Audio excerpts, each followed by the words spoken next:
Dengan saya Bung Ropan masih di Rai Soccer TV dan kembali saya akan ngobrol atau membahas persiapan tim nasional Indonesia ini tim senior yang akan menyambut FIFA Matchday pada bulan Juni yang akan datang. FIFA Matchday itu akan berlangsung dari 12 sampai 20 ya. Semua negara akan bertanding dan Indonesia akan memainkan 2 laga. Pasti teman-teman juga sudah tahu 2 laga itu dimainkan pada tanggal 14 melawan Palestina. Ini berlangsung di Gelora Bung Tomo di Surabaya. Kemudian pada tanggal 19 Juni kita kedatangan tim juara dunia, tim Tango Argentina dengan Lionel Messi-nya. Akan main di Jakarta di Stadion Gelora Bung Karno GBK Senayan. Nah, ini pasti stadion akan penuh karena yang datang tidak main-main, peringkat 1 FIFA. Dan Argentina kita tahu bersama menjadi juara dunia di Qatar di November-Desember kemarin setelah di final mengalahkan Prancis lewat adu penalti.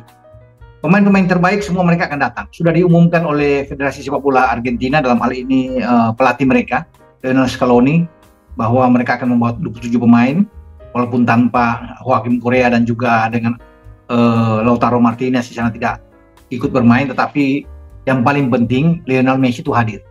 Itu yang paling penting. Magnet, daya tariknya ada di Messi bersama dengan tim Argentina. Jadi pasti ini banyak penonton yang akan menyaksikan duel melawan timnas senior kita. Nah, bagaimana dengan timnas senior kita di bawah Sintayong? Kalau bicara dengan timnas senior kita, ya, Sintayong sudah mengambil ya 26 pemain. Nah, menariknya dari 26 pemain tersebut, memang ada pemain debutan yang diambil penjaga gawang terbaik dari PSM Makassar yang ikut punya andil menjadi juara di Liga 1 kemarin, Reza Arya Pratama. Dia akan ada di sana.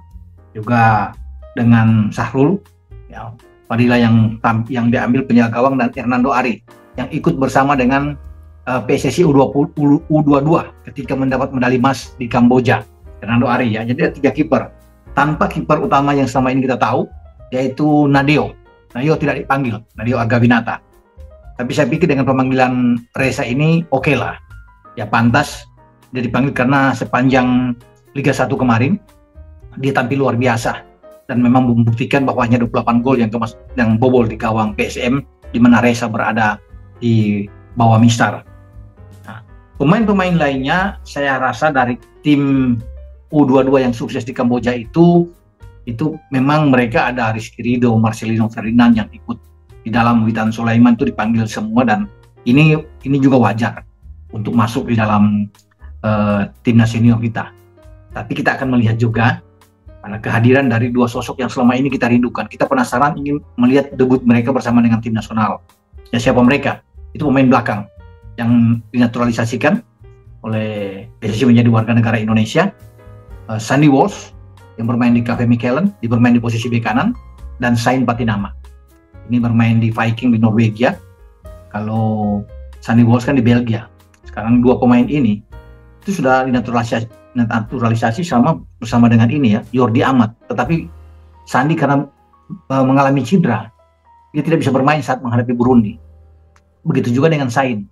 Di saat Sain akan bermain, ya, dia pengurusannya untuk pindah federasi belum rampung ketika melawan Burundi juga, sehingga tapi dia datang di match kedua ketika Indonesia bermain 2-2. Jadi diundang oleh Erick Thohir untuk nonton langsung. Tapi saat ini semua udah beres. Sandi tidak cedera, Sain Patinama sudah tuntas alih federasinya, sehingga 2 ini akan dimainkan ya, ketika menghadapi Palestina dan juga dengan Argentina. Mereka adalah dalam bagian list paling penting ya, kalau bisa ada di 26 nama yang dipanggil oleh STY, dan STY sudah menyerahkan ke PSSI. PSSI juga sudah merilis nama-nama itu. Selain Sandi dan Said, juga pemain-pemain naturalisasi yang masih muda yang kemarin baru diangkat menjadi warga negara Indonesia itu Ivar Jenner dan Rafael Struijk ada di dalam. 2 anak muda ini itu masuk di dalam 26, dan kan tidak mungkin mereka akan mengawali debut juga bersama dengan timnya senior ya, untuk menghadapi entah dimainkan oleh STY saat duel melawan Palestina atau melawan Argentina. Jadi itu yang kita akan lihat, pemain-pemain naturalisasi ini sebagaimana jauh penampilan mereka, hebatnya sampai di mana ya, performa penampilan mereka. Juga di barisan tengah kita tahu bersama ya, kita masih punya Mark Klok. Juga kalau bermain agak ke sayap kita masih ada Stefano Lillipali, semua ada pemain naturalisasi. Dan di belakang ada Jordi Amat dengan satu ada Elkan Bagot. Jadi kalau melihat dari pertahanan, sebenarnya kita kuat kalau bermain di belakang. Mike Sintayong akan bermain dengan 4-3-3 dengan 4-2-3-1 ya, saya pikir, atau dengan 3 back. Kalau 3 back kan pasti kan Rizky Ridho yang akan bermain di belakang bersama dengan Jordi dan juga dengan Elkan Baggott. Sandy Walsh akan didorong lebih ke depan bermain sebagai back sayap bersama dengan Said Patinama. 3 gelandang ini tinggal tergantung dari STY memainkan siapa. Ya pasti Mark Klok 1, mungkin saja Marcelino Ferdinand ya kan, dan Rahmat Irianto. Di depan salah satu di antara, saya pikir ada Dimas Derajat dan Dendi yang dipanggil lagi. Sayang memang tidak ada Ramdan Sananta ya, yang menjadi top skor di Kamboja bersama dengan Fajar Fatur Rahman. Mereka berdua membuat 5 gol, dan kita tahu Ramadan Sananta ini kan salah satu top skor di PSM dengan 11 gol dan 2 assist, menjadi top skor pemain lokal terbaik ya. Tetapi dia tidak dipanggil karena hanya ada 2 striker yang ada di garis depan. Mungkin akan didukung juga dengan Stefano Lillipali kalau bisa dimainkan oleh STY, karena kita juga masih punya Witan Sulaiman, ada Sadil Ramdhani yang akan bermain. Semua ada di kepala bagi STY ya. Dia akan memainkan siapa untuk di garis depan. Satu di antara Dendi atau Dimas Derajat. Yang di belakang ini kita tidak tahu siapa yang akan dimainkan. Ya, apakah Witan atau dengan Stefano Lillipali. Karena juga masih ada 2 pemain PSM, ya ini kakak beradik atau pemain kembar, Yance Sayuri dan Yakob Sayuri.